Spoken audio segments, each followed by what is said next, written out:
பூரணமாய் விளங்கும். என் கிருபை உனக்கு போதும் என்று சொன்ன தேவனே, ஹalleluya. நதியுடைய துதிக்கிறோம். ஹalleluya. நீர் எங்களை ஹalleluya தள்ளி விடாத தேவனாய் இருக்கிறீர். விட்டு கொடுக்காத ஆண்டவரே, நீர் எப்பொழுதுமே எங்களை நடத்துகிற தேவன். அது மாத்திரமில்லாமல் ஒவ்வொரு நாளும் எங்களை பாதுகாக்கிற தேவனாய் இருக்கிறேன். அதற்காக நன்றி சொல்கிறேன். கிருபையும் மகா அன்பும் இறக்கும் நிறைந்த நல்ல ஆண்டவரே, இந்த நல்ல காலை வேளையில் வந்து நாங்கள் துதிக்கிறோம், உங்களை தோத்தரிக்கிறோம், உங்களுக்கு நன்றி செலுத்துகிறோம்.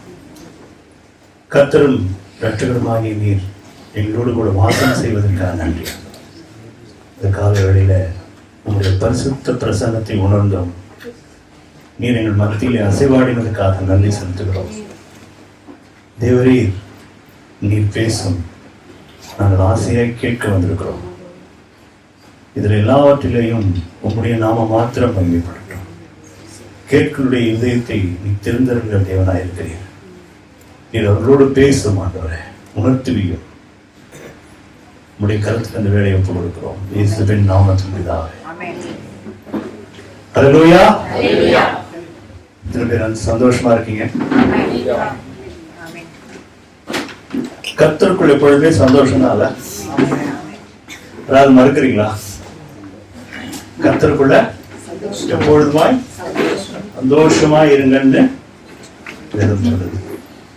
யாரும் பக்கத்து வீட்டுல எதிர் வீட்டுல எல்லாம் சொல்ல, வேதத்துல ரக்ஷா சபையில மெசேஜ் கொடுக்கறதுனால ரொம்ப சந்தோஷம். ஓன் ஃபேமிலி, அந்த சந்தோஷம். கர்த்தர் நல்லவர். எத்தனை பேர் சொல்லுங்க? டவுட் இருக்கிறவங்களா கை தூக்க வேணாம். டவுட் கொஞ்சமும் இல்லை அப்படிங்கிறவங்களா தூக்கலாம். கர்த்தர் நல்லவர். இன்னும் கூட 2 கை தூக்கல. ஆண்டவர் போல ஒரு நல்லவர் யாருமே இல்லை. கரெக்ட் தானே? அவரை போல நல்லவர் ஒருத்தரும் இல்லை. மனுஷன்தான் பொய்யன் இல்ல. தினம் தினம் பேச்ச மாத்திரம் யாரு? மனுஷன். நம்மளே பார்த்தா கூட சபையில இருக்கும்போது நம்மளுடைய பாடி லாங்குவேஜ் எல்லாம் பார்த்தா இவரை போல பரிசுத்தம் யாருமே இல்லைன்ற மாதிரி ஒரு ஃபீலிங் இருக்கும். அவர் வீட்டுல போய் பார்த்தா வேற மாதிரி இருக்கும். ஒத்துக்கிறீங்க தானே? நல்லவங்களா இருப்போம். டிராபிக்ல எவனாலும் உங்களுக்கு இடைஞ்சல் பண்ணிட்டா உள்ளேந்து ஒண்ணு வரும். நாக்கெல்லாம் மடிப்போம் இல்ல. மொழியெல்லாம் பெருசா எடுத்து சிலருக்குலாம் பெரிய கண்ணாயிடும். அதை பார்த்தாலே பயம் வரும். அப்போ நம்மளுடைய சுயரூபம் வெளிப்படும் இல்ல. நான் யார் தெரியுமா அப்படின்னு கேட்போம். சில சமயம் நம்மள நாமே மறந்துடும்னு நினைக்கிறேன். மற்றவங்க கிட்ட போய் கேட்போம் இல்ல, நான் யார் தெரியுமா, நான் யார் தெரியுமா. அவன் சொல்லுவான், உங்களுக்கே உங்களை பத்தி தெரியாதா அப்படின்னு கேட்டான்னு வச்சுங்களேன். இப்போ மனுஷனுக்கு பெருமை. ஆண்டவர் அந்த ஆண்டவருக்கு பிடிக்காத என்ன சொல்லுங்க பார்க்கலாம். ஃபர்ஸ்ட் பிடிக்காது என்ன தெரியுமா? பெருமை. என்ன காரணம்னா, நம்ம முதல்ல உணரணும், நமக்கு லிமிட்டட் நாலேஜ் தான் இருக்கு இல்ல, கொஞ்சம் அறிவு தான், துணுட்டு தான் மூலம் வச்சிருக்கு. அந்த ஆண்டவர் 2 விஷயத்த நமக்கு காமிச்சார். ஒண்ணு மணலை பார்த்து சொன்னார், இன்னொன்னு நட்சத்திரங்களை பார்த்து சொன்னார். இது அளக்க முடிஞ்சா, இதை அளந்துட்டனா, இது எண்ணிட்டனா உன்னுடைய சந்ததியை நீ எண்ணிடுவ. அப்புறம் இன்னொன்னு காமிச்சார், மேல காமிச்சு நட்சத்திரம். அப்போ இது 2யுமே எண்ண முடியல, இன்ஃபைனைட்டா இருக்கு. ஒரு சின்ன எக்ஸாம்பிள் சொல்றாங்க, 200 பில்லியன் ட்ரில்லியன் ஸ்டார்ஸ் இருக்க வாய்ப்பு இருக்குன்றாங்க. அதுவும் வாய்ப்பு. இதை நீங்க கால்குலேட் பண்ணி திங்க் கூட பண்ண முடியாத அளவுக்கு அதுல பூமி எவ்வளவு உண்டு. சின்ன டஸ்ட், நம்ம காலுக்கு இருக்கிற டஸ்ட் மாதிரி இவ்வளவு உண்டு, கண்ணுக்கே தெரியாத மைக்ரோஸ்கோப்ல பாக்குற அளவுக்கு இருக்கிற பூமியில அதுல நாம எவ்வளவு இருக்கோம் அதுவே கண்ணுக்கு தெரியாது.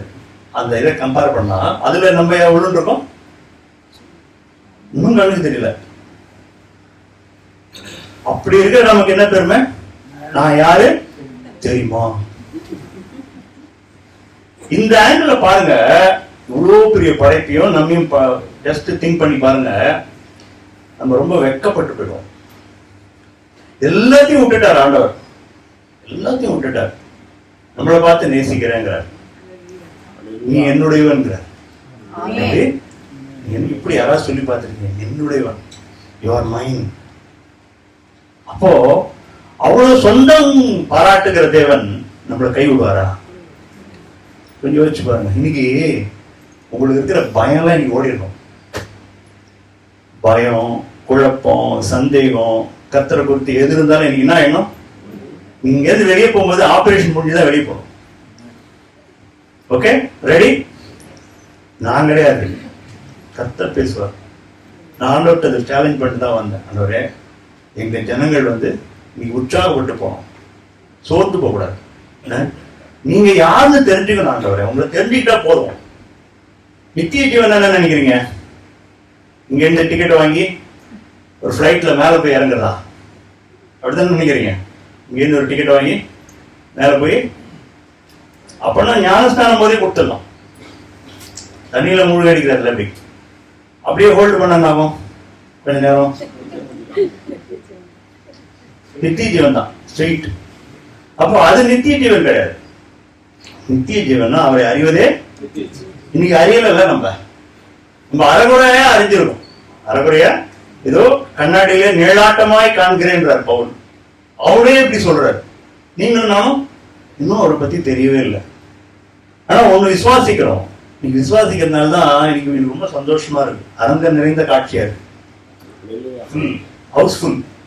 இந்த ஹவுஸ்ஃபுல் எப்படி இருக்கணும்னு நினைக்கிறேன். அந்த சபை இடமே பார்த்தாம பாஸ்டர் ரொம்ப டென்ஷன் ஆகி வேற ஒரு இடம் பார்க்கணுன்ற லெவலுக்கு போயிடும்.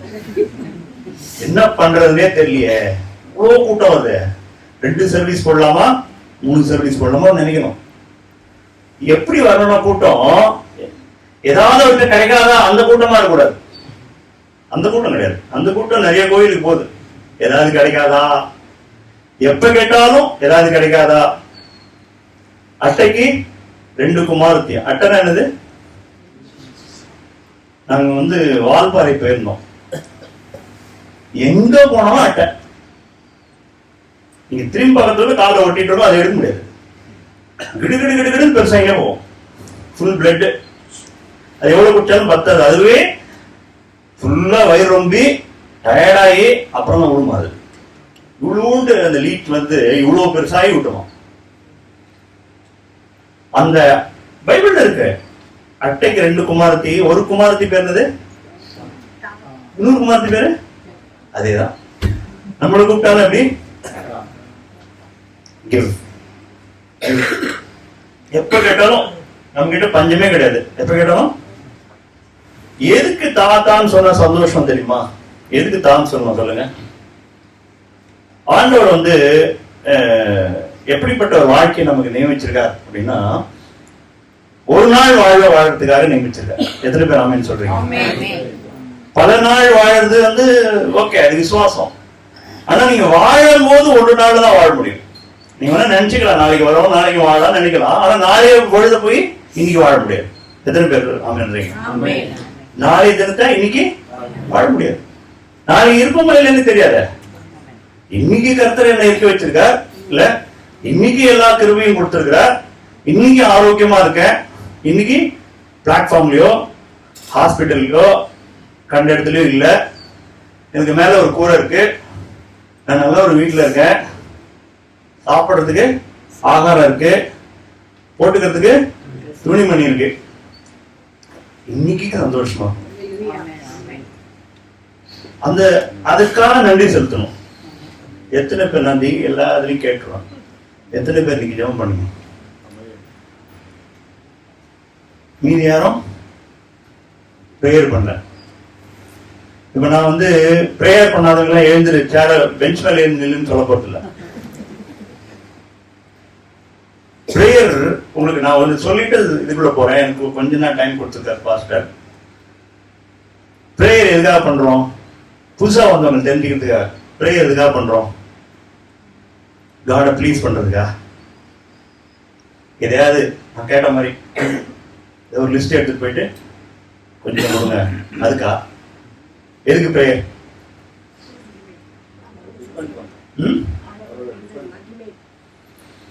மகிமையா? ஜெபம்ங்கிறது நான் சுயமா நிக்கல, உங்களை சார்ந்துதான் நிக்கிறேன். இன்னைக்கு ஏதோ ஒரு நோக்கத்தோட என்ன உயிரோடு வச்சிருக்கீங்க. என்னது? ஏதோ ஒரு நோக்கத்துக்காக உயிரோடு வச்சிருக்கீங்க. அது என்னன்னு தெரிஞ்சுக்கிறதுக்காக அவர் போய் நிக்கிறேன் இல்ல. இன்னைக்கு என் வாழ்க்கைய ஒரு நாள் கூட்டி கொடுத்துருக்கீங்க. எப்படி? அப்படி எடுத்துக்கணும். ஒரு டே வந்துச்சுல, காத்தால எழுந்துக்கிறீங்களே, காத்தால எழுந்துக்காமே போயிட்டா நடக்க வாய்ப்பு இருக்கா இல்லையா? காத்தால எழுந்துக்காமே போயிட்டா என்ன பண்ணுவீங்க? அப்ப எழுந்து வச்சுட்டாருல, எழுந்து பண்ணோன்னு யார் போய் பார்க்கணும்? சிருஷ்டிக்கிறப்ப நினைக்கணும். அந்தவரே நான் குட் மார்னிங் போடுறதே ஃபர்ஸ்ட் அவருக்கு தான் போடுவேன். எல்லாரும் குட் மார்னிங் போடுறாங்க, அவருக்கு போடக்கூடாது. அவர் தானே இந்த மார்னிங்கை உருவாக்கியிருக்காரு. சயின்டிஸ்ட் சொல்லுவான், எர்த் ரிவால்வ் ஆனா ஒரு டே உண்டாகுது. அது சயின்டிஸ்ட் சொல்லிட்டு போட்டோம். கர்த்தர் உண்டு பண்ணின நாள் தாவீது சொல்றோம். இது கர்த்தர் உண்டு பண்ணின நாள். இதுல அதுக்கு அடுத்த வசனம் தான் ரொம்ப முக்கியம். களி கூர்ந்து சோகமா இருந்து வேதனை படக்கடவோம்னு போட்டிருக்கேன் இல்ல. அப்போ ஆண்டவர் இன்னைக்கு மகிழ்ச்சியா இருக்கணும்னு விரும்புறாரு. நம்ம மகிழ்ச்சியா தான் இருந்தோம். எப்படி? ஏற்கனவே மகிழ்ச்சியா தான் இருந்தோம். இப்போ ஆண்டவருடைய சமூகத்துல நம்ம எப்போதுமே நேர ஆதியாகமத்துக்கு போயிடணும். ஆண்டவர் எப்படி நம்மளை நினைச்சு உருவாக்கினார், நாம இப்ப எந்த நிலையில இருக்கிறோம்னு பார்க்கணும்னா நேரம் எங்க போயிடணும்? ஆதியாகமம் போயிடணும். ஆதியாகமம் போனா ஆதாம், ஏவாள், காட் 3 பேர் தான் இல்ல. இந்த 3 பேர் கூட ஆண்டவர் என்ன பண்ண? ஐக்கியமா இருந்தார் இல்ல. ஐக்கியமா இருந்தார். அதுக்கப்புறம் எல்லாம் உங்களுக்கு ஸ்டோரி எல்லாம் தெரியும். பாவம் உள்ள வந்தது. பாவம் உள்ள வந்தோட என்னாச்சு? ஐக்கியம் போயிடுச்சு. காடும் இருக்கிறாரு, இவங்களும் இருக்காங்க, ஏதேன் தோட்டமும் இருக்கு. என்ன இல்லாம போயிடுச்சு? ஐக்கியம் மட்டும் கட் ஆயிடுச்சு. அவருக்கும் நமக்கும் உறவு இல்லாம போயிடுச்சு. உறவு இல்லாம போனவனே என்ன வந்தது? சாபங்கள், வேதனைகள், துக்கங்கள், கஷ்டங்கள் எல்லாம் உள்ள வந்தது. வந்துதா இல்லையா? ஆண்டவர் பூமியை சபிச்சது எல்லாமே தெரியும். இப்போ ஒரே ஒரு பேரபிள்ல அதை பத்தி தான் பேச போறாங்க. ஒரே ஒரு பேரபிள்ல ஆண்டவர் அந்த ஃபுல் ரட்சிப்பை பத்தி சொல்லிட்டார். அந்த ஆங்கிள் பார்க்கும்படி கர்த்தர் எனக்கு உதவி செஞ்சார். ஒரே பேரபிள். ஆரம்பம் எப்படி இருந்தது, முடிவு எப்படி இருந்தது? உங்களுக்கு எல்லாருக்கும் கெட்ட குமாரன் கதை தெரியும். கெட்டு போன குமாரன் கதை. இன்னைக்கு யாரெல்லாம் கெட்ட குமாரன்? பக்கத்துல உங்க கை காமிச்சிடாதீங்க. இவரு தானே. அப்புறம் அவங்க சண்டைக்கு வந்துருவாங்க. யாரெல்லாம் கெட்ட குமாரன் சொல்லுங்க. நம்மதான். பைபிள்ல எந்த இடத்துல எந்த பேரபிள் காரியங்கள் போட்டிருந்தாலும் நீ என்ன பண்ணணும், அந்த இடத்துல உள்ள கொண்டு போய் உங்க வைஃபையோ புருஷனையோ வச்சு பார்க்க கூடாது. அது அவங்க பார்த்துப்பாங்க. நீங்க உங்களை வச்சு பார்க்கணும். அப்போ தேவனுடைய சமூகத்தில் இருக்கும்போது என்ன இருந்தது? சந்தோஷம் இருந்தது, சமாதானம் இருந்தது, எல்லாம் இருந்ததுங்க. இப்போ ஆக்சுவலா என்ன ஆயிடுச்சுன்னா, தேவன் கட்சா எல்லாம் கட்ச மாதிரி கரெக்டா இல்லையா? லேவின்னு ஒரு கோத்திரம் இருக்கு. எத்தனை பேருக்கு தெரியும்? யாரும் நித்திரை அடையக்கூடாது. இன்னைக்கு நித்திரைக்குள் பிரவேசிக்காம இருக்கணும். அப்போ லேவின்னு ஒரு கோத்திரம் இருக்கு. எல்லா கோத்திரத்துக்கும் பங்கு கொடுத்தாங்க. எல்லா கோத்திரத்துக்கும் பங்கு. உங்க விழுது இந்த ஏரியா அப்படின்னு. லேவி கோத்திரத்துக்கு மட்டும் பங்கு கொடுக்கல. ஏன் சொல்லுங்க பாக்க? நானே எவ்வளவு பெரிய விஷயம் இல்ல. அவரு கட்சிட்டா எல்லாமே கட்ச மாதிரி தானே. உங்களுக்கு வெறும் பீஸ் ஆஃப் லேண்ட் வேணுமான்னு கேட்டா நீங்க என்ன சொல்லுவீங்க? இந்த பீஸ் ஆஃப் லேண்ட் வேணுமா இல்ல ஆண்டவரே வேணுமான்னு கேட்டான்னு சொல்லுவீங்க. இங்க இப்படி சொல்றீங்க, ஆனா அப்படி சொல்லலையே. பைபிள் பிரேயர்ல அப்படி சொல்லல. நீங்க கேட்கறது பிரேயர்ல அதெல்லாம் கேட்கவே இல்லையா? ஆண்டவரே நீங்க தான் வேணும்னு என்னைக்காவது கேட்டிருக்கீங்களா? இங்க சொல்றீங்க எனக்கு என்னெல்லாம் ப்ளீஸ் பண்ணக்கூடாது. உங்க பிரேயர்ல ஆண்டவரே நீங்க தான் எனக்கு வேணும். எத்தனை பேர் அதுல சொல்லிருக்கீங்க? நீங்க தான் எனக்கு, நீங்க தான் என் பங்கு. நீங்க இல்லைன்னா நான் இல்ல ஆண்டவரே. மோசே சொன்னா அப்படி. நான் உங்க கூட இன்னும் வரமாட்டேன்டா தெரியுமா ஆண்டவரே. ஆண்டவர் தான் இவங்களை வழி நடத்தினார் இஸ்ரவேல் ஜனங்களை. ஆனா இவங்க பண்ண ஒரு தப்புனால ஆண்டவர் என்ன தெரியுமா சொன்னா, நான் இன்னும் உங்க கூட வரமாட்டேன். எனக்கு பதிலாக ஒரு தூதன் அனுப்புறேன், அவங்களை இது கானான் தேசத்துக்கு அழைச்சிட்டு போவான்னு சொன்ன மோசே என்ன தெரியுமா சொன்னாரு? என்ன சொன்னார் சொல்லுங்க. எனக்கு டச்சிங்கா இருக்கும். அந்த படிக்கும் போது அழுகு வந்துடும். அந்த வரையும் உங்களுடைய சமூகம் போகாட்டா நாங்கள் இங்கேதான் செத்துருவோன்றான். எப்படிப்பட்ட அன்பு இருந்தா நீங்க இல்லைன்னா நான் இருக்க மாட்டேன் ஆண்டவரே. சொல்ல முடியுமா நம்ம இன்னைக்கு? நீங்க இல்லைன்னா, நீங்க தொட்டு தராத ஒரு பொருள் எங்களுக்கு வேண்டாண்டவர். எப்படி? நீங்க தொட்டு தராத உங்களுடைய சித்தம் இல்லாத காரியம் எங்களுக்கு தேவையில்லாண்டவர். இது நீங்க கன்ஃபெஸ் பண்ணணும் டெய்லி. ஆண்டவரே, உங்களுடைய சித்தம் இல்லாத ஒரு காரியம் எனக்கு வேணாம். அது எவ்வளவு பெரிய ஆசீர்வாதம் வந்தாலும் அது எனக்கு தேவையில்லை, வேண்டாம் முடிவு எடுக்கணும். நீங்க தான் இருக்கிற. நான் ஏதாவது ஒரு பாவம் செஞ்சா என்ன ஆகுது? எனக்கும் இருக்கும் ஐக்கியம். அது சிம்பிளா சொல்லக்கூடாது, ஆண்டவரை இழந்துடுற. இப்படி சொன்னாதான் பயம் வரும் நமக்கு. எப்படி? ஆண்டவரை இழந்துடுறோம். கெட்ட குமாரன் கதையில அதான் மேட்டர். வாசிக்கலாம். லூக்கா எழுதின சுவிசேஷம் 15வது அதிகாரம்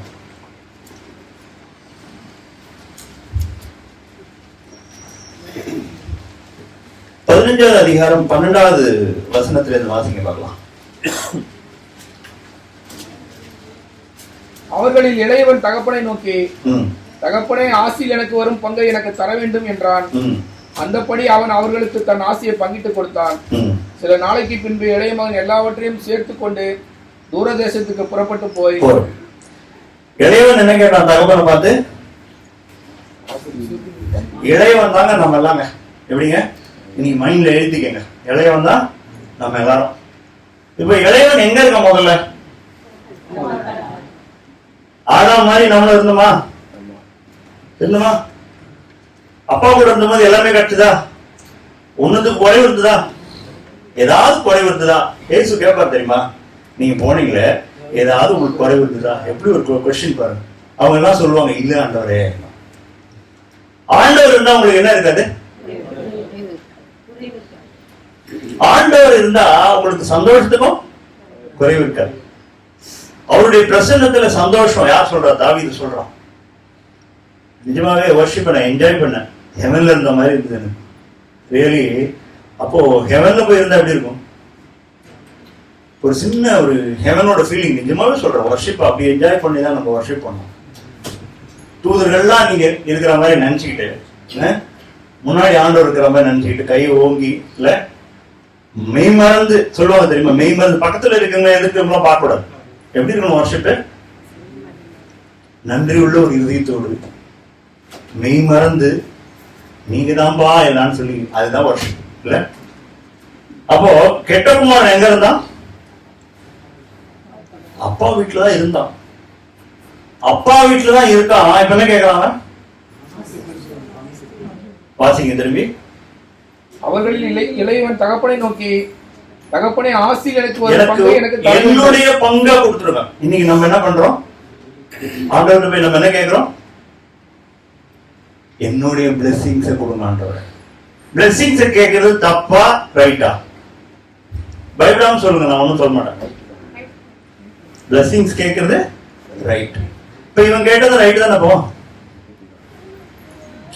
இப்ப மட்டும் ரிவர்ஸ் எடுக்கிறீங்க. பிளெஸிங் கேட்டது தப்பா ரைட்டா? அப்ப இவன் கேட்டது ரைட் தான்றீங்களா? வருவோம். சோ இவன் கேட்டாங்க. இவன் கேட்டான், என்ன பண்ணிட்டான்? பிளெஸிங்க கொடுத்து பிளெஸிங்கோட நிறுத்திருந்தா ஓகே. அப்பா வீட்டுல தாங்க நான் இருக்கேன். எங்க அப்பாவோடது எல்லாம் என்னோடது, அவரோடது எல்லாம் என்னோடது. எந்த அவர் ஒண்ணும் பிரிச்சுதான் வைக்கல. நீ எல்லா இடத்துலயும் சுதந்திர ஜீவன் தான் சொல்றாரு. சொல்றாரா இல்லையா? எல்லாத்தையும் கொடுத்துறாரு. அவர் ஒண்ணும் விளக்கவெல்லாம் இல்ல. சந்தோஷத்தையும் விளக்கல. ஆகாரம் பூர்த்தியா இருந்தது. சந்தோஷத்துக்கும் குறைவு கிடையாது. அவன் என்ன பண்ணான்? இப்போ சுயநலமா என் பங்க தாங்க. நீங்க ஒழுங்கா படிக்கணும். திருப்பி படிங்க. அவர்களில் இளையவன் தகப்பனை நோக்கி, எனக்கு வரும் பங்கை கொடுத்திருக்கும். தகப்பனே, ஆஸ்தியில் எனக்கு வரும் பங்கை எனக்கு. அப்போ என்னுடையதுன்னு வரும்போது என்னது? சுயநலம் அதாச்சு. என்னைக்கு சுயநலம் உள்ள வந்துதான் முடிஞ்சு போச்சு கதை அப்படின்னா. பெரியவன் இருக்கான், அப்பா இருக்காரு, இவர் இருக்காரு, 3 பேர் தான் வச்சுக்கலாம். அவங்க ஒய்ஃப் எல்லாம் பத்தி இதுல போடல. அப்ப என்னுடைய பங்கை கொடுங்கன்னு சொன்னான். கொடுத்தோம் என்ன பண்றாங்க? எனக்கு அப்பா வேண்டான்ட்டான். நீங்க நம்ம எத்தனை பேர் இருக்கோம் அப்படி? எனக்கு கொடுத்த உடனே கர்த்தர் ஆசீர்வதிக்கிறதுக்கு பயப்படுறதுக்கு காரணம் என்ன சொல்லுங்க? அவரே பயப்படுறாரு. எதுக்கு சொல்லுங்க? கொடுத்த உடனே என்ன பண்றோம்? அப்பா எஸ்கேப். உங்களுக்கு எனக்கும் என்ன சம்பந்தம்? ஒரு crore வந்துருச்சு, இல்ல 2 கோடி வந்துருச்சு, பாய். எப்படி அவர் பார்த்து பாய். அப்போ பங்கு கிடைச்சோன்னு நம்ம என்ன பண்ணிடுறோம்? யாரை மறந்துட்டோம்? நீங்க அந்த கெட்ட குமாரன் எவனோ ஒருத்தன் பேர் போட்டு கோபாலு சுரேஷ் எல்லாம் போட்டுக்காதீங்க, உங்க பேரு போட்டு பார்க்கணும். இன்னைக்கு நம்ம நிலைமை கெட்ட குமாரன் மாதிரி இருக்கா இல்ல நிஜமாவே நல்ல குமாரன் மாதிரி இருக்கான்னு பார்க்கணும். கர்த்தர் உங்களெல்லாம் ஒரு தடவை ஸ்கேன் பண்ணி கேன்சர் ஏதாவது இருந்ததுன்னா கேன்சர் கட்டியில ரிமூவ் பண்ணி போகும்போது எப்படி அனுப்புவார்? ஆரோக்கியமா அனுப்புவார். நான் விசுவாசிக்கிறேன். நான் ஒவ்வொரு பிரசங்கமும் அப்படிதான் கேட்கிறேன். யாருக்கு பேசினாலும் சரி, கண்டிப்பா செலக்டிவா தான் பிரசங்களை கேட்பேன். நான் உண்மையை சொல்றேன், ஒரு நாளைக்கு மினிமம் 3 பிரசங்கம் கேட்கிறேன். பெருமைக்காக சொல்ல. கர்த்தர் ஏதாவது பேச மாட்டாரான்னு யார் மூலமா ஐயா அது கேட்பேன், அகஸ்டின் ஜெபக்குமார் கேட்பேன், ஜாக் புனந்து கேட்பேன். எவ்வளவோ விஷயங்கள் கிடைக்குதுல்ல இல்ல? நிஜமாவே அதுல ஒரு சந்தோஷம், அதுல நிறைய ரெவலேஷன்ஸ். கர்த்தர் நம்ம கூட பேசும்போது எவ்வளவு விஷயம் சொல்லி கொடுக்குறாருன்றீங்க. கொஞ்சமா நஞ்சமா புதையல் மாதிரி இருக்குங்க. அது நீங்க இதை வாசிக்க வாசிக்க புதையல் மாதிரி. இதை படிக்காதவங்கலாம் அபாக்கியவான்கள். பாக்கியவான்கள் வேதத்தை படிப்பார்கள். எத்தனை பேர் ஆமென் சொல்றீங்க? இது புதையல். அவர் சொல்றாரு, ஒருத்த ஒரு நிலத்தை கண்டானா அந்த நிலத்துல இருக்கிற பொக்கிஷத்துக்கு என்ன பண்ண, அவனோட எல்லாத்தையும் வித்துட்டான். கம்ப்ளீட்டா வித்துட்டு அந்த நிலத்தை கொண்டாண்டு. இன்னைக்கு யார் அப்படி இருக்கும்? இன்னைக்கு நம்மளுடைய பிரேயர் எப்படி இருக்குது? போன உடனே கேட்கிறோம், இனிமே யூஎஸ்க்கு விசா கேட்கவே மாட்டீங்க, என்ன கிடைக்காது. எனக்கு என்னமோ சந்தோஷமா இருந்தது. இந்த ஆப் அவர் தான் வச்சிருக்காரு போட்டிருக்கு, ரொம்ப சந்தோஷமா இருந்தது. ரியலி இந்த வேலையை அவர் தான் பண்ணிருப்பார் போட்டிருக்குன்னு சந்தோஷமா. ஏன்னா அந்த மோகம்னா மோகம் இந்த இளையகுமாரன் மாதிரிதான். அவன் எந்த தேசத்துக்கு போனான்? இப்ப எல்லாரும் புரிஞ்சு போயிருக்கோம். இப்ப புரிஞ்சு போச்சா? சில நாளைக்கு பின்பு அவன் டக்குன்னு போனா அப்பா ஏதாவது தப்பா நினைச்சு பாருன்ட்டு பேங்க்ல முதல்ல கொண்டு போய் டெபாசிட் பண்ணிட்டான். என்ன பிறகு அவர் நைஸா சொல்லிட்டு கிளம்புறான். அவன் என்ன பண்றான்? சில நாளைக்கு பின் இளைய மகன் எல்லாவற்றையும் சேர்த்துக்கொண்டு ₹1 வைக்கல, அவனோட கரெக்டா வச்சுட்டான். அவன் தான் கேட்டானே, என் பங்கு எனக்கு தாங்க சொன்னானா இல்லையா? என் பங்கு வாங்கினவன கிளம்பிட்டான். இதுல நான் 5ஆ பிரிச்சிருக்கேன் இந்த விஷயத்தை. இந்த பேரபிள் ஒரு 5ஆ பிரிச்சிருக்கேன். முதல் விஷயம் என் பங்கை கொடு, என்னை ஆசீர்வதி. இதுக்கு ஈக்குவலண்ட். அது என்னை ஆசீர்வதிங்க அப்படின்றது ஈக்குவலண்ட். ஆசீர்வாதம், கர்த்தருடைய ஆசீர்வாதம் என்னத்தை தரும்? ஐஸ்வர்யம். கர்த்தர் ஆசீர்வாதத்தை தராது. எப்படி? ரிவர்ஸ் பண்ணக்கூடாது. கர்த்தர் ஆசீர்வதிச்சாருன்னா அது என்ன வரும்? ஐஸ்வர்யம் வரும். ஐஸ்வர்யம் கர்த்தரோட ஆசீர்வாதத்தை கொண்டு வராது. இப்போ நான் சுயநலமா நான் என்ன பண்ணக்கூடாது? அவர்கிட்ட போய் என்ன இதுக்கு ஆசீர்வாதிங்க, அதுக்கு கொடுங்க, இதுக்கு கொடுங்கன்னு. அதாவது தேவனையும் ஆசீர்வாதத்தையும் பிரிச்சிடவே கூடாதுன்றத ஃபர்ஸ்ட் விஷயமா நம்ம எடுத்துக்கணும். அதுக்கு ஆதாரம் ஒரு வசனம் வாசிக்கிறேன். ரோமருக்கு எழுதின அதுல என்னெல்லாம் நம்ம வாழ்க்கையில என்னெல்லாம் நடக்குதுன்னா, தேவன் இல்லாத ஒரு ஆசீர்வாதம். என்ன ஆசீர்வாதம் சொல்லுங்க? தேவன் இல்லாத ஒரு ஆசீர்வாதம். ஆபம். தேவனே இல்ல. இப்ப பிசாசு சொன்னா என்ன சொன்னா தெரியுமா? என்ன தாழ விழுந்து பணிந்து கொண்டா இதெல்லாம் உனக்கு, அது கரெக்டா உங்களுக்கு சந்தோஷமா? உங்களுக்கு ஒரு வசனம் உங்களுக்கு அருமையான வசனம் தெரியுமா? இம்மைக்காக மாத்திரம் நம் கிறிஸ்துவின் நம்பிக்கை கொண்டிருப்போமானால் நம்மை காட்டிலும் மீனிங் என்னது? இந்த உலகத்துக்குரிய ஆசீர்வாதத்துக்கு மாத்திரம் இயேசுகிட்ட போய் நின்னீங்கன்னா உங்களை விட ஐயோ பாவம் யாரும் கிடையாதுன்னு போட்டு. அப்ப இன்னைக்கு நான் என்ன பண்ணக்கூடாதுன்னா, ஆண்டவர் இல்லாத ஆசீர்வாதம் எனக்கு தேவையில்லை. முடிவெடுக்கணும். ஆண்டவரே, நீங்க இல்லாத எனக்கு ஒரு ஆசீர்வாதம் எனக்கு வேண்டாம். அதுல மாம்ச சிந்தை என்ன உங்களுக்கே தெரியும். மாம்ச சிந்தை, இது பேர் தான் மாம்ச சிந்தை. எனக்கு வேணும், நான் அனுபவிக்கணும். இவன் என்னத்துக்கு இந்த காசு எடுத்துட்டு போய் என்ன பண்ணா? அங்க போய் ஊழியம் பண்ணானா? ஏகப்பட்ட டிராக்ஸ் எல்லாம் வாங்கி ஊழியமா பண்ண போனவன். அடுத்த வருஷம் வாசிங்க. இதை வாசிட்டு போயிட்டோம். ரோமருக்கு எழுதின சுவிசேஷம் சாரி, நிருபம் 8வது அதிகாரம் 6-8 வசனம் வரைக்கும் வாசிங்க. மாம்ச சிந்தை மரணம், ஆவியின் சிந்தையோ ஜீவனும் சமாதானமுமா. எப்படி என்றால், மாம்ச சிந்தை தேவனுக்கு விரோதமான பகை. அது தேவனுடைய நியாயப்பிரமாணத்துக்கு கீழ்ப்படியாமலும் கீழ்ப்படிய கூடாமலும் இருக்கிறது. மாம்சத்துக்கு உட்பட்டவர்கள் தேவனுக்கு பிரியமாய் இருக்க மாட்டார்கள். அப்போ ஏன் அப்போ ஆண்டவர் கொடுத்தா இருப்போம் இந்த தகப்பன்? இப்ப இப்படி ஒரு கொஸ்டின் வருது இல்ல, நீங்க இப்படி கேட்கணும். இப்ப நீங்க கேட்கணும், நீங்க போய் கேட்ட உடனே இந்த தகப்பன் கொடுத்தாரா இல்லையா? அவர் பண்ணது தப்பா ரைட்டா? அவர் மிகுந்த சந்தோஷத்தோட கொடுத்திருப்பாரு நினைக்கிறீங்க நீங்க? அதாவது 2 சித்தம் இருக்குங்க. ஒண்ணு வந்து என்ன சித்தம்? பரிபூர்ண சித்தம். அதனாலதான் வேதத்துல போட்டிருக்கு அவருடைய பரிபூர்ண சித்தம் இன்னதென்று. இன்னொன்னு வந்து அனுமதி சித்தம், பெர்மிஷன். அந்த சித்தம் போனா போகுது, ஒழிஞ்சு போகுதுன்னு கொடுக்குறது. நீங்க போட்டு புடுங்கி எடுத்தீங்கன்னா எப்படி நம்ம வந்து நம்ம பிள்ளையோட தொந்தரவு தாங்க முடியாம கொடுக்குறோமோ அவருக்கும் அதே மாதிரி எண்ணம் உண்டு. ஓப்பனா சொல்றேன், அவன் அனுபவிச்சு திரும்பி வரட்டான்னு விடுறாரு. அவர் சொல்றது புரியுதா? அவர் ஒன்னும் விளக்கலாம் இல்ல. இன்னைக்கு நீங்க அது மாதிரி அவருடைய சித்தம் இல்லாத ஒரு ஆசீர்வாதத்தை கேட்டீங்கன்னா கண்டிப்பா கிடைக்கும். ஆனா அது சாபமா முடியும். அது உங்களுக்கு சந்தோஷத்தை தராது, நிம்மதியை தராது. அது நீங்க இந்த இவனுடைய லைஃப்ல பாக்குறீங்களா? இப்போ அவனுக்கு ஹேண்டில் பண்ண தெரியாத அளவுக்கு பணத்தை கொடுத்தாச்சு. அந்த பணத்தை எடுத்துட்டு போய் என்ன பண்றான்? வாசிங்க, தொடர்ந்து வாசிங்க. சில நாளைக்கு பின்பு இளைய மகன் எல்லாவற்றையும் சேர்த்துக் கொண்டு தூர தேசத்துக்கு புறப்பட்டு போய் அங்கே துன்மார்க்கமாய் ஜீவனம் பண்ணி. அவர் வந்து ஜாலியா இருக்காரு. நம்ம சொல்லலாம், நம்ம ஊர் பாஷையில சொல்லணும், எப்படி இருக்காரு? இஷ்டத்துக்கு இருக்காரு. என்ன ஒன்னாலும் இருக்காரு, முன்ன பின்ன இருக்காரு, ஹாப்பியா இருக்காரு. என்ன செலவெல்லாம் பண்ணணுமோ எல்லாத்தையும் பண்றாரு. ஏன்னா அவர் சம்பாதிச்சது இல்லைல்ல, அப்பாவோட சம்பாத்தியம் தானே. அப்போ துன்மார்க்கமாய் ஜீவனம் பண்ணி அப்புறம் தன் ஆஸ்தியை அழித்து போட்டான். எல்லாவற்றையும் அவன் செலவழித்த பின்பு அந்த தேசத்திலே கொடிய பஞ்சம் உண்டாயிற்று. அப்பொழுது அவன் குறைவுபட தொடங்கினான். 2வது விஷயத்தை நான் உங்கள்கிட்ட கொண்டு வரேன். முதல் விஷயம் நான் என்ன சொன்னேன்? என் பங்கை கொடு, என்னை ஆசீர்வதின்றத முதல் டாபிக் எடுத்தோம். 2வது டாபிக் என்னது? அவன் குறைவு. இன்னைக்கு நம்ம வாழ்க்கையில சில குறைவுகள் உண்டு, நிறைய விதங்கள்ல இருக்கலாம். பினான்சியலி, இல்ல வேறு விதமான குறைகள், கஷ்டங்கள், துக்கங்கள். நம்ம குடும்பத்தில் இருக்கவங்க யாராவது ரட்சிக்கப்படாம இருக்கலாம். இல்ல எத்தனையோ விஷயங்கள் நம்மள வந்து நெருக்கக்கூடிய காரியங்கள் இருக்கா இல்லையா? உண்மையை சொல்லு. வியாதி, கவலை, வேலை இல்ல, கடன் தொல்லை இருக்கா இல்லையா? இப்போ இந்த குறைவுகள் வருது நம்ம வாழ்க்கையில. குறைவுகள் வருது நல்லதா கெட்டதா? டக்குன்னு சொல்லுங்க. நீங்க சொல்றத வந்து ஆண்டவர் பார்த்துட்டே இருக்காரு. அப்படியே புலம்புறீங்க. இப்ப வாங்க, குறைவு நல்லதுன்னு சொன்னீங்கல்ல, அப்படியே புலம்புறீங்க. இன்னொருத்தர்கிட்ட போய் ஏன் சொல்றீங்க? அதை நல்லது தெரிஞ்சா அதை ஆசீர்வாதமா எடுத்துக்க வேண்டியதானே?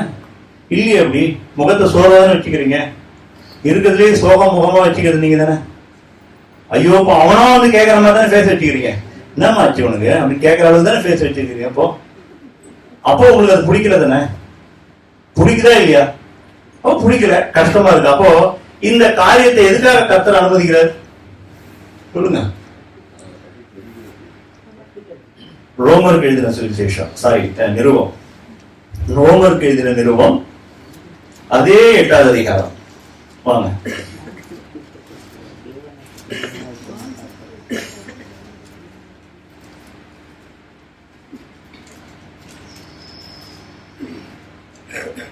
எட்டாவது அதிகாரம் 28வது வசனம் வாசிங்க. அன்றையும் அவருடைய தீர்மானத்தின்படி அழைக்கப்பட்டவர்களாய் தேவனிடத்தில் அன்பு கூறுகிறவர்களுக்கு சகலமும் நன்மைக்கு ஏதுவாக நடக்கும். அப்போ உங்களை ஆண்டவர் அனுப்பிச்சிட்டாரு. உங்களை வந்து எப்போதுமே ஓப்பனா சொல்றேன், நீங்க ஆசீர்வதியம்லாம் கேட்டு அவரை போட்டு ரொம்ப துன்புறுத்தி அவங்க கையெல்லாம் முறிச்சு நீங்க வாங்கினீங்கன்னா கொடுத்துருவாரு. இப்ப என்ன பண்ற திரும்பியும் குறைவுபட தொடங்கி, குறைவு உங்க வாழ்க்கையில குறைவு வந்ததா? கர்த்தர் அனுமதிச்சாரா? அனுமதிச்சது எதுக்காக? இந்த வசனத்தின்படி வாசிங்க திரும்பி. அன்றையும் அவருடைய தீர்மானத்தின்படி அழைக்கப்பட்டவர்களாய் தேவனிடத்தில் அன்பு கூறுகிறவர்களுக்கு சகலமும் நன்மைக்கு ஏதுவாக நடக்கிறது. அப்போ இதெல்லாம் எதுக்காக நடத்துறாரு? உங்களை குறைவுபட தொடங்குறது எதுக்காக? நீங்க ஏற்கனவே ஒண்ணு சொதப்புனீங்க, சொதப்புனதுனால என்ன ஆச்சு? இப்போ குறைவு வந்து, குறைவு அனுப்புறது எதுக்காக? நன்மைக்கு. நன்மை என்னன்றது அடுத்த வசனத்துல போட்டு வாசிங்க. தம்முடைய குமாரன் அநேக சகோதரருக்குள்ளே முதற் பேரானவனாய் இருக்கும் பொருட்டு தேவன் எவர்களை முன்னறிந்தாரோ அவர்களை தமது குமாரனுடைய சாயலுக்கு ஒப்பாய் இருப்பதற்கு. அப்ப அந்த நன்மை என்ன? அந்த நன்மை என்ன? அவருடைய குமாரனுடைய சாயலுக்கு. முதல்ல இவன் சொன்னா அட்டை மாதிரி எனக்கு தான் கேட்டு வாங்கினான். வாங்கினோன்னு தூர தேசத்துக்கு போனான். தூர தேசத்துக்கு போய் என்ன பண்ணா? துன்மார்க்கமா செலவு பண்ணான். செலவு பண்ணது மட்டும் பத்தாது, காலி ஆயிடுச்சு காசு. அங்க பஞ்சம் வேற அளவு பண்ணிட்டான். பஞ்சத்துல இன்னொரு பெரிய ஒரு பிரச்சனை என்ன தெரியுமா? உங்க காசுக்கு வேல்யூவே இருக்காது. கரெக்டா இல்லையா? நீங்க எவ்வளவு பணம் வச்சிருந்தாலும் பத்தாது. ஒரு கிலோ அரிசி ஒரு 30,000 சொன்னா உங்களுக்கு எப்படி இருக்கும்? 30,000 rupees 1 kg அரிசினா எப்படி இருக்கும் உங்களுக்கு? நீங்க என்ன சம்பாதிச்சாலும் பத்தாது. நிறைய ஃபெமைன் வந்து ஆண்டவர் இந்த பைபிள்ல பார்த்தீங்கன்னா நிறைய இடத்துல அனுமதிக்கிறார். எதுக்குன்னா இஸ்ரவேல் ஜனங்களை திரும்பவும் அவரிடத்துல கொண்டு வருகிறதுக்கு.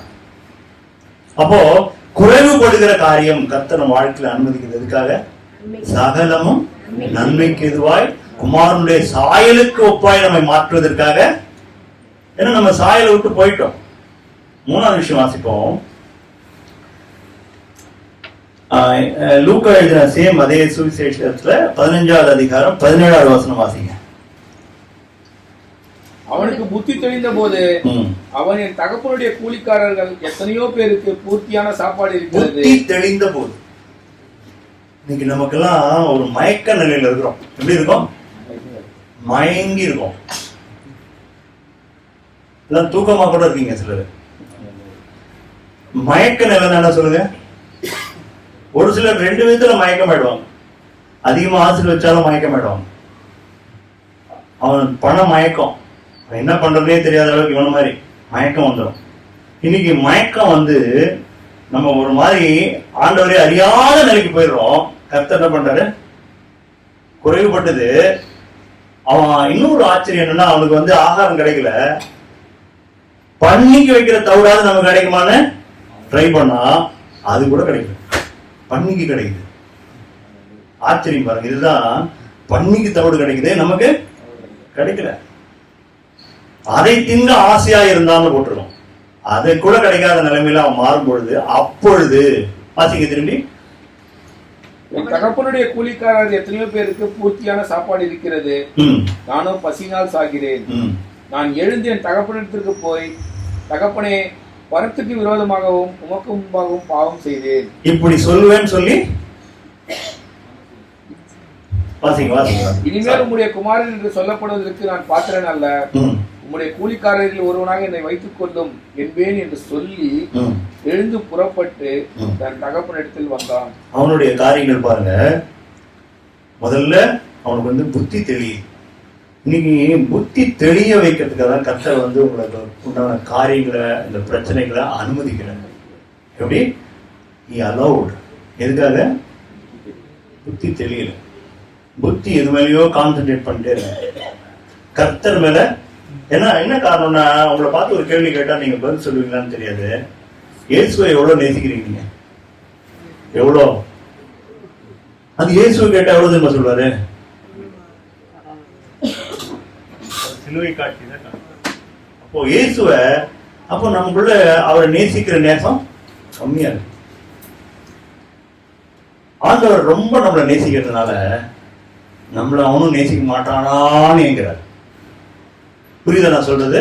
கர்த்தர் நம்மள அவர் அவ்வளவு நேசிக்கிறதுனால, நீங்க அதான் எனக்கு மைண்ட்ல நான் ஜபிக்கும் போது, ஆண்டவரே நீங்க எங்களை நேசித்த நேசத்துல நாங்க 1% கூட உங்களை நேசிக்கவே இல்லை ஆண்டவரேன்னு சொன்னோம். கரெக்டு தானே? உண்மைதானே அது? அவர் அவ்வளவு நேசிச்சிருந்தா நம்ம வாழ்க்கை வேற மாதிரி இருக்கும். நம்ம வேற காரியத்தை பத்தி பேச மாட்டோம். எப்ப பார்த்தாலும் தாங்கிற பிரேயர் அவர்கிட்ட இருக்காது. மோசே மாதிரி ஜெபம் பண்ணிருப்போம். இயேசு என்ன தெரியுமா சொன்னாரு? பிதா செய்கிறதை காண்கிறதோ அதையே குமாரன் அவருடைய சித்தத்தையே நான் செய்ய வந்தேன்ற. இன்னைக்கு யார் நம்ம அந்த மாதிரி சொல்றோம்? யாராவது சொல்றோமா? ஒரு வார்த்தை, ஆண்டவரே உங்களுடைய சித்தம் இல்லாம இப்போ கிவ்மின்னு சொன்னோன்னே எப்படி மாத்திருக்காங்க, இங்கிலீஷ்ல எப்படி தெரியுமா போட்டிருக்கு, மேக் மீன்னு போட்டிருக்கு. என்னை கூலிக்காரனில் ஒருவனாக. இந்த டிரான்ஸ்பார்மேஷனுக்கு தான் கர்த்தர் என்ன பண்றாரு, குறைவுகளை, இந்த குறைவுகளை இந்த டிரான்ஸ்பார்மேஷனுக்கு நேரா உங்களை நடத்திட்டா பெரிய விஷயம். அதுக்கு நீங்க தான் அனுமதிக்கணும். கரெக்டா இல்லையா? அதுக்கு நீங்க தான் அனுமதிக்கணும். உங்களை இந்த காரியத்துக்கு உங்களை விட்டு கொடுத்தாலோடைய கர்த்தர் உங்களை அந்த லெவல்ல இருந்து தூக்கவே முடியாது. ஒண்ணும் இல்ல, உங்க பிள்ளைகள் வருஷம் வருஷம் வளரணும்னு எல்லாருமே எதிர்பார்ப்பீங்கல்ல. வளராமே இருந்தா உங்களுக்கு எப்படி இருக்கும்? 2 வயசு குழந்தை இருக்குது, 18 வயசு வரைக்கும் 2 வயசு மாதிரியே இருந்தா எப்படி இருக்கும் உங்களுக்கு? உடம்பு மட்டும் வளர்ந்து மனப்பூர்வமா வளரலான்னு எப்படி இருக்கும்? மென்டல் ஹெல்த் வளரலான்னு எப்படி இருக்கும்? எப்படி இருக்கும்? அந்த அப்பாக்கு சந்தோஷப்படுவீங்களா? குழந்தை கொஞ்சினே இருப்பீங்களா? 2 வயசு வரைக்கும் கொஞ்சுவீங்களா? எந்தெந்த ஹாஸ்பிட்டல் கூப்பிட்டு போய் மனவேதனை இருக்கும். இன்னைக்கு நீங்களும் நானும் அதே கண்டிஷன்ல இருந்தா அவருக்கு எப்படி இருக்கும்? மென்டலி ரிட்டார்டட் மாதிரி. புரியுதா உங்களுக்கு சொல்றது? அப்போ நான் குறைவுபட தொடங்கணும் கர்த்தர நன்மைக்காக. இன்னைக்கு புத்தி தெரிய வச்சதும் நன்மைக்காக. இன்னைக்கு நான் புத்தி தெரியணும். அதே கெட்டவமா இருந்தா நீங்களும் நானும் இன்னைக்கு என் புத்தி எப்படி ஆகணும்? தெரியணும். என்னுடைய கஷ்டங்களையும் போக்கஸ் பண்ணக்கூடாது. இந்த கஷ்டத்துல கர்த்தர் என்ன சொல்ல விரும்புறார்? சில சமயம் ஒண்ணுமே புரியாது, என்னடா இவ்வளவு பிரச்சனைகள், 360 டிகிரி பிரச்சனை. நல்லா பிசினஸ்ல இருக்கும்போது எல்லா விதத்திலையும் பிரச்சனைகளை ஆண்டவர் அனுமதிப்பார். சில நேரத்துல ஒரு வசனத்தை மைண்ட்ல ஞாபகம் வச்சுப்பேன், திராணிக்கு மிஞ்சி. ஏன்னா அவர் உண்மை உள்ளவர்ல. யார் உண்மை உள்ளவர்? எத்தனை பேர் ஆமென் சொல்றீங்க? கர்த்தர் உண்மை உள்ளவர். அதை மட்டும் மறந்துடாதீங்க. என் பிரச்சனை பெருசுன்னு சொல்லாதீங்க. உங்க திராணிக்கு மிஞ்சி கொடுக்கவே மாட்டார். புரியுதா உங்க சொல்றது? அனுமதிக்கவே மாட்டார். அப்போ இத்தனை பிரச்சனை வந்தவன ஆண்டவர்கிட்ட நான் சொல்லுவேன், ஆண்டவரே இந்த பிரச்சனையில இருந்து நீங்க என்ன சொல்லி தர விரும்புறீங்க? ரூட்டை மாத்திருக்கும். இப்போ பவுல் என்ன பண்ணாருன்னா, அவருக்கு ஒரு முள்ளு கொடுக்கப்பட்டது. அவர் சொன்னாரு, ஆண்டவரே இந்த முள்ள எடுத்துருங்க. நான் 3 தடவை வேண்டிக் கொண்டேன். ஆண்டவர் என்ன சொன்னாரா? முள்ள எடுத்துருன்னு சொன்னாரா? என்ன சொன்னாரு? என் கிருபை உனக்கு போதும். அடுத்த வசனம் தான் ரொம்ப முக்கியம். உன் பலவீனத்துல. இன்னொரு இடத்துல பவுல் சொல்றாரு, என் பலவீனங்களிலே நான் மேன்மை பாராட்டுவேன், ஏனென்றால் கிறிஸ்துவே அதுல எனக்கு மகிமைப்படுகிறார். நான் சொல்றது புரியுதா? அப்போ என் பலவீனத்தை என் கர்த்தர் ஏன் அனுமதிச்சார்னா, அந்த பலவீனத்துல அவர் மகிமைப்படும்படியாய் அனுமதித்திருக்கிறார். கிதியோன் எத்தனையோ பேர் கூப்பிட்டு வரான் வாருக்காக, 10,000க்கு மேல. கடைசியா ஃபில்டர் பண்ணது எத்தனை பேரு? ஆண்டவர் அந்த இடத்துல சொல்லுவாரு, எதுக்காக நான் 300 பேர் மட்டும் அனுமதிச்சேன்னா, நாங்க தான் அந்த ஜெயிச்சோம்னு சொல்லி நீங்க அந்த மகிமையை எடுத்துட கூடாதுன்றதுக்காக. யாருமே நம்ப முடியாத அளவுக்கு இந்த 300 பேரை வச்சு இந்த மீடியா நெட்ல நான் வின் பண்ண வச்சேன். இன்னைக்கு அதேதான். நம்ம புத்தி தெளிஞ்சு கர்த்தரிடத்துல வரமான ஆண்டவர் நம்மளை பார்க்க. நம்ம 1000 காரியம் சொல்லலாம், ஒரு வசனம் ஒண்ணு சொல்றேன். அவர் சொல்றாரு, அவர் எல்லாமே ஒரு விஷயம் சொல்ற, நம் புசிக்கிறதும் குடிக்கிறதும், நம் எதை செய்தாலும் அவருடைய, நீங்கள் புசித்தாலும் குடித்தாலும் எதை செய்தாலும் இருக்கு. 3வது விஷயம், நீங்க எதை செய்தாலும் தேவனுடைய நாமம் மகிமைப்படும்படியாக செய்யுங்கள். நீங்க நான் புத்தி தெரிஞ்சு நான் என்ன பண்றேன்னா, ஒரு மனம் திரும்பின ஒரு வாழ்க்கை கர்த்தர் கொடுத்துரு. எத்தனை பேர் கொடுத்திருக்காரு? ஒரு ரிபென்டன்ட் லைஃப். ஆண்டவர் சொன்னாரு, நீங்க மனம் திரும்புங்கள், அப்பொழுது உங்களுக்கு பரலோக ராஜ்யம். என்னைக்கு சமீபா இருக்கும்னா நீங்க மனம் திரும்பும் போதெல்லாம். என்னைக்கு மனம் திரும்பணும்? என்னைக்கோ ரட்சிக்கப்பட்ட புதுசுலையா? என்னைக்கெல்லாம் கர்த்தர் உங்களை உணர்த்துறாரோ அன்னைக்கெல்லாம். ஒரு நாளைக்கு 10 தடவை கூட மனம் திரும்ப சொல்லுவார் ஆண்டவர் உங்களை. நான் ஓப்பனா சொல்றேன், உண்மையாவே ஆண்டவர் கூட தொடர்பு இருக்கீங்கன்னா ஒரு 10 தடவை கூட சொல்லுவார், இந்த விஷயத்தை குறித்து நீ மாறு, இந்த விஷயத்தை குறித்து இப்படி பேசினியா போய் மன்னிப்பு கேடு. சொல்லுவார மாட்டாரா? அது பேர் தான் உண்மையான மனம் திரும்பின வாழ்க்கை. இவன் மனம் திரும்பின ஒரு வாழ்க்கை வந்தது. இவன் இப்படி போனவன் என்ன பண்ணாரு? திரும்பி இத்தனை காரியங்களை கொடுத்து திரும்ப வர வைக்க. எதுக்காக வர வைக்கிறாரு சொல்லுங்க. அடுத்த வசனம், தூரத்தில் வரும்போதே அவனுடைய தகப்பன் அவனை கண்டு மனதுருகி ஓடி. இல்ல, இதுல ஒரு விஷயம் சொல்லிடுறேன். அவன் போகும்போது ரொம்ப ஜாலியா போனான், வரும்போது எப்படி வரான்? ஒரு உடைக்கப்பட்டு நொறுங்கி மனம் திரும்பி வரும் இல்லையா? அதுக்கு ஒரு வசனம் வாசிப்போம். ஏசாயாக்கு எழுதின புஸ்தகம் 66:2 வாசிங்க. ஏசாயா தீர்க்க தரிசன புஸ்தகம் 66:2 வாசிங்க.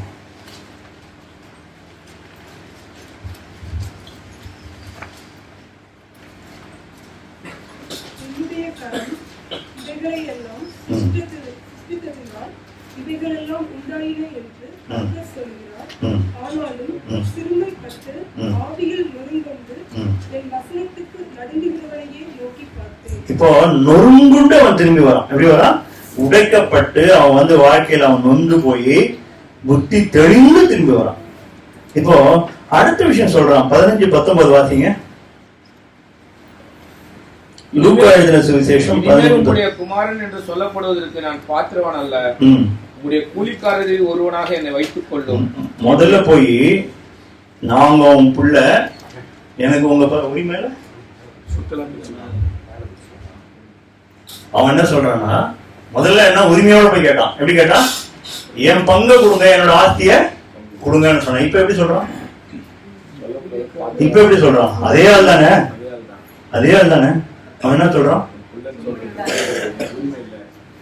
கூலிக்காரன் கூட பாத்திரம் வாசிங்க. இன்னொரு சொல்றான், இனிமேல் உம்முடைய குமாரன் என்று சொல்லப்படுவதற்கு நான் பாத்திரவான் அல்ல, உம்முடைய கூலிக்காரரில் ஒருவனாக என்னை வைத்துக் கொள்ளும் என்பேன் என்று சொல்லி.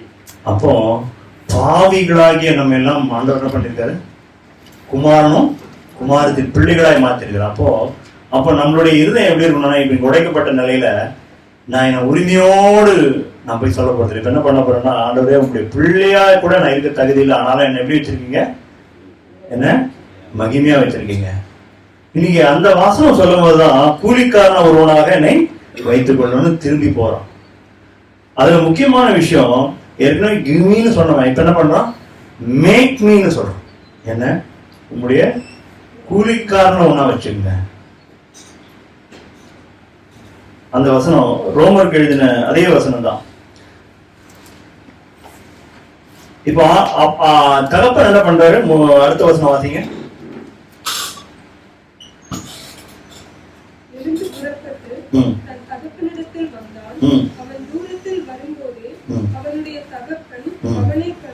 சரி, நான் ஒண்ணு சொல்றேன். எப்படி அவங்க அப்பா வர்றது தெரியும் அவருக்கு? அவன் வர்றது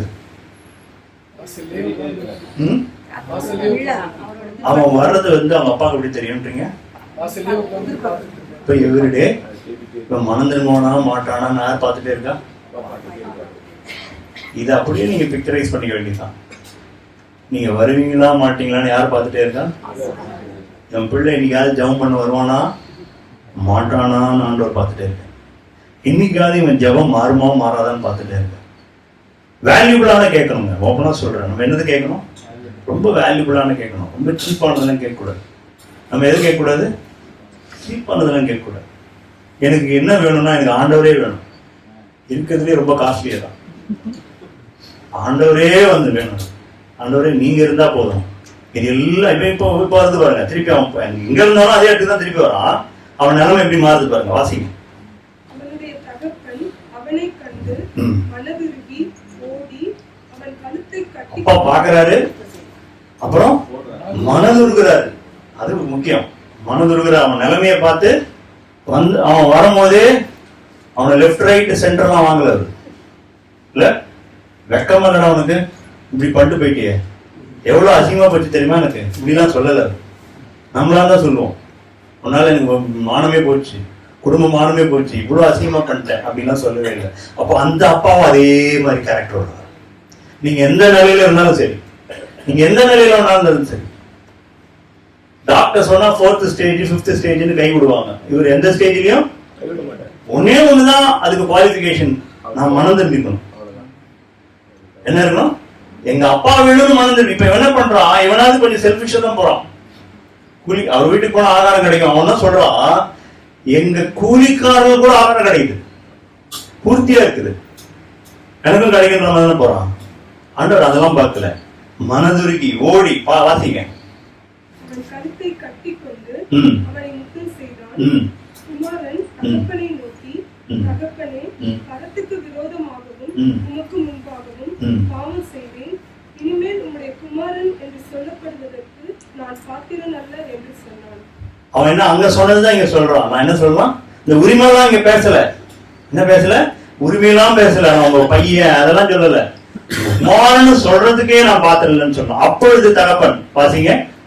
தகப்பன் தன் ஊழியக்காரரை நோக்கி, நீங்கள் உயர்ந்த வஸ்திரத்தை கொண்டு வந்து இவனுக்கு உடுத்தி இவன் கைக்கு மோதிரத்தையும் கால்களுக்கு பாதரட்சைகளையும் போடுங்கள். கொளுத்த கன்றை கொண்டு வந்து அடி. ஏதாவது இதுல படிக்கும் போது எல்லா தடவையும் நான் எழுதிருக்கேங்க. ஏதாவது பிறந்த பிள்ளைக்கும் பிறந்த பிள்ளைக்கும் ஏதாவது ஒரு டிஃபரன்ஸ் பண்றாரா பாத்தீங்களா?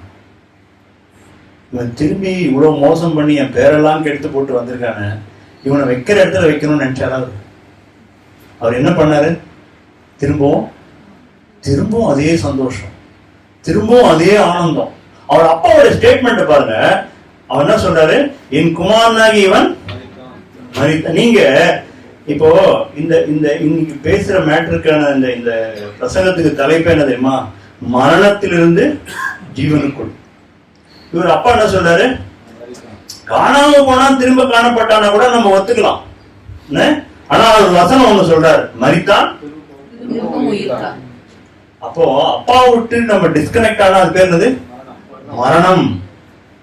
நீங்க என்ன வேணாலும் ஆசீர்வாதமா இருங்க, தேவன் இல்லைன்னு நீங்க செத்தவங்க தான்.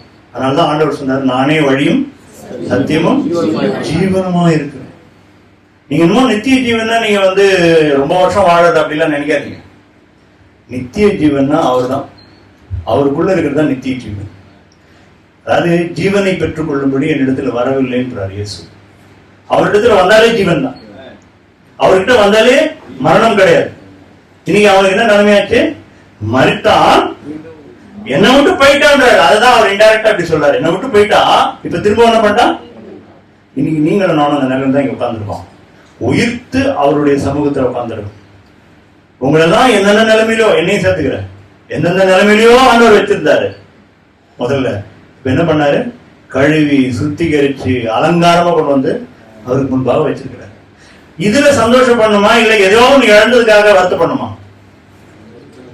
ஆக்சுவலி சந்தோஷம். இப்ப அவனுக்கு எப்படி இருக்குன்னா, அவனுக்கு எதுவுமே இல்ல, அவன் சொத்தெல்லாம் காலி, அவனுடைய பங்குதான் காலி. ஆனா எப்படி இருக்கான்? அப்போ சந்தோஷமா இருக்கான். இன்னைக்கு என்ன கிடைச்சது அவனுக்கு? தேவன் கிடைச்சாரு. தேவனோடு கூட எல்லாம் கிடைச்சது. அவனுக்கு என்ன பாருங்க, ஆடல் பாடல் கொண்டாட்டம் மோதிரம் புது வஸ்திரம், ஏதாவது ஒண்ணு குறை வச்சாரா? அப்ப நமக்கு என்ன வேணும்? இப்போ என்ன வேணும்? அப்ப டெய்லி ஜெபம் பண்ணுவீங்களா? அப்ப கர்த்தருக்கு போயிடுவீங்களா? நிறைய வசனம் பாத்தீங்கன்னா தெரியும், கிறிஸ்துவுக்குள் கர்த்தருக்குள்னு போட்டிருக்கும். பார்த்திருக்கீங்களா அந்த வசனங்கள்லாம்? ஆக்சுவலா அதை குறிச்சுதான் தியானிக்கலாம் இன்னைக்கு போனேன் நான். கிறிஸ்துவுக்குள்ளு போட்டிருக்கிற வசனங்கள்லாம் எடுத்து தியானிக்கலாம், அதை பத்தி இன்னைக்கு பேசலாம் அப்படின்னு தான் போனேன். ஆண்டவர் டிவியேட் பண்ணி இங்கே நிறுத்திட்டார். ரியலி சொல்றேன், இதுல இருக்கிற விஷயம் இயேசு சொன்ன பேரபிள்லயே இந்த ஒரு பேரபிள் தான் ஆதியில எழுந்த அந்த ரட்சிப்புல இருந்து திரும்ப ரட்சிப்பு கிடைத்த ஒரு பேரபிள். ஃபுல் ஸ்டோரியை சொல்லிட்டாரு. இன்னைக்கு நம்ம நிலைமையை அப்படியே சொல்லிட்டாரு.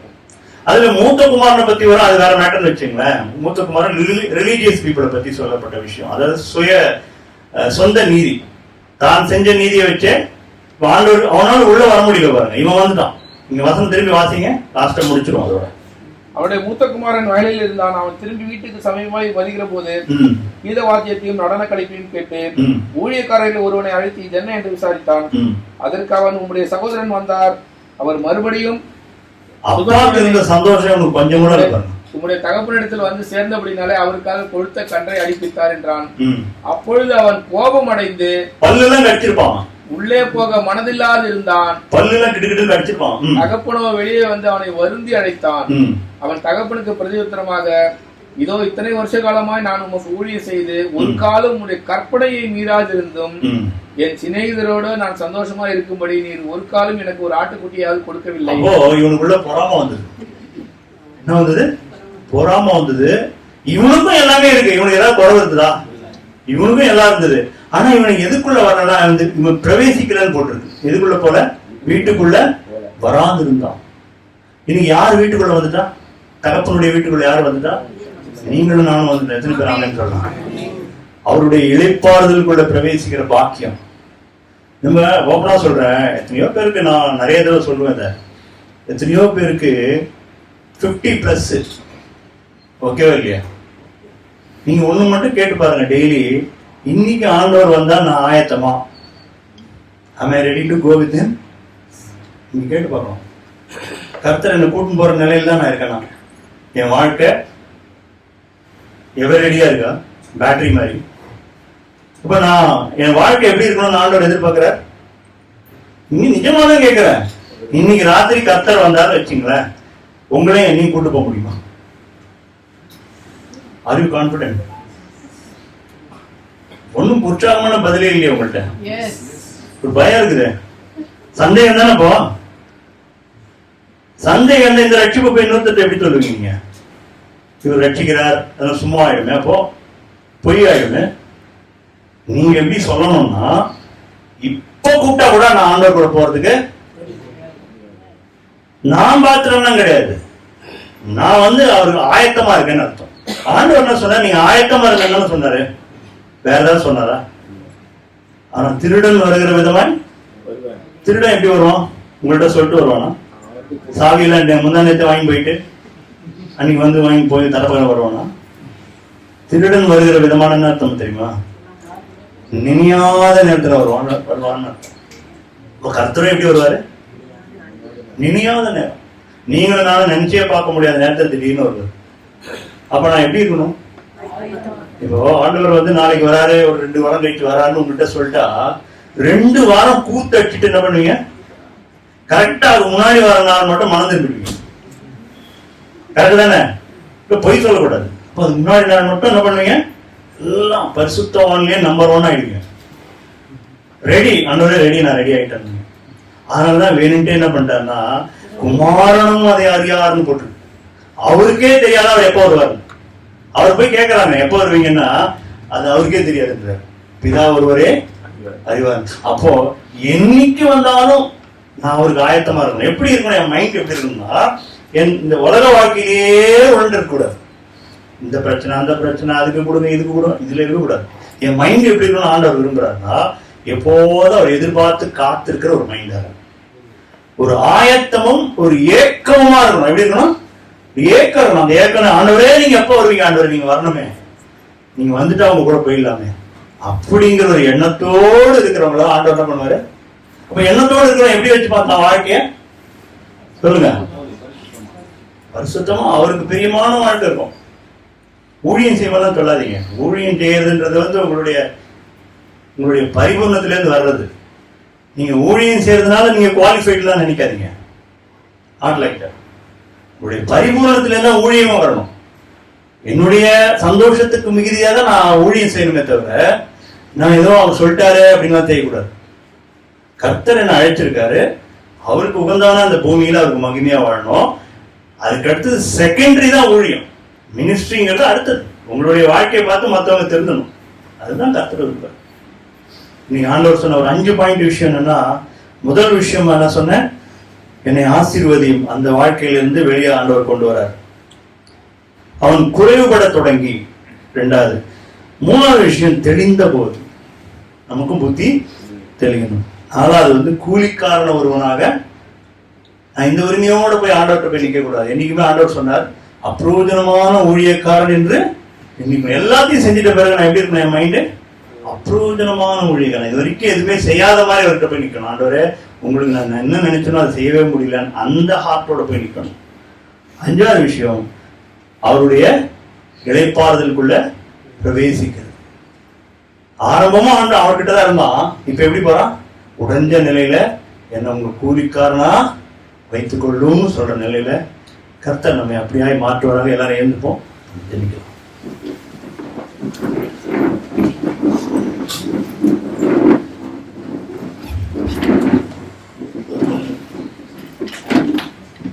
உம்மை நோக்கி பார்க்கிற இதயங்களை கர்த்தர் நீர் அறிவீர். ஆண்டவரே, உங்களுடைய வார்த்தைகள் எங்களை உயிர்ப்பிக்கும். மரித்த நிலையில் இருந்த எங்களை எல்லாம் உயிர்ப்பிக்க வந்த கர்த்தர் நீர். எங்களுடைய சொந்த வாழ்க்கையில் இருக்கிற ஆசீர்வாதத்தையே நாங்கள் எண்ணிக்கொள்ளாங்க. நாங்கள் தேவனோடு கூட இருக்க வேண்டும். ஒரு நாளும் உம்மை பிரியாத ஒரு வாழ்க்கை வேண்டும். உமக்கு சித்தம் இல்லாத காரியத்தை நான் செய்திட வேண்டாம் சொல்லி ஆண்டவரே, நீர் எங்களோடு கூட பேசின நல்ல வார்த்தைகளுக்காக, அந்த பாரபிள் மூலமாய் நீர் எங்களுக்கு எழுதி வைத்திருக்கிற அந்த காரியங்களுக்காக நாங்கள் உங்களுக்கு நன்றி செலுத்துகிறோம். கர்த்தரும் ரட்சகரும் எங்கள் மீது அதிக அன்பு கொண்ட மாதிரி நல்ல தேவன் நீர் எங்களோடு கூட பேசியிருக்கிறீர். ஒரு குறைவுமின்றி எங்களை நடத்துகிறீர் ஆண்டவரே. எங்களுக்கு குறைவே இல்லை. கர்த்தர் எல்லா விதத்திலும் எங்களை நேர்த்தியாய் நடத்துகிறீர். உம்மை போல எங்களை மாற்றுவதே நீர் ஆண்டவரே உம்முடைய பிரியமாய் வைத்திருக்கிறீர். தேவ சாயலுக்கு எங்களை திருப்புகிற ஒரு கர்த்தர் நீர். நீ கொடுத்த நல்ல வார்த்தைகளுக்கு நன்றி. இதை கேட்டு இருதயத்திலே ஒரு மாற்றத்தை உணர்ந்தவர்கள் ஒவ்வொருவரையும் நீ கண்ணோக்கி பாரும். உங்களுடைய கிருபை எங்களுக்கு போதுமானவரே. எங்கள் பலவீனத்திலே உங்களுடைய பலன் பூரணமாய் விளங்கும் என்று பார்க்கிறோம். எங்களை பலப்படுத்தி உமக்கு உகந்தவர்களாய் எங்களை மாற்றும். அநேகருக்கு ஆசீர்வாதமாய் வைப்பேன் என்று சொன்னீரே. நான் உன்னை ஆசீர்வதிப்பேன், உன்னை ஆசீர்வாதமாக வைப்பேன் என்று சொன்னீரே. அப்படி மற்றவர்களுக்கு ஆசீர்வாதமாய் வைக்கிற ஒரு வாழ்க்கை தான். உன்னுடைய நாமம் எல்லா விதத்திலும் எங்கள் வாழ்க்கையிலே மகிமைப்படட்டும். இயேசு கிறிஸ்துவின் நாமத்தில் ஜெபிக்கிறோம் நல்ல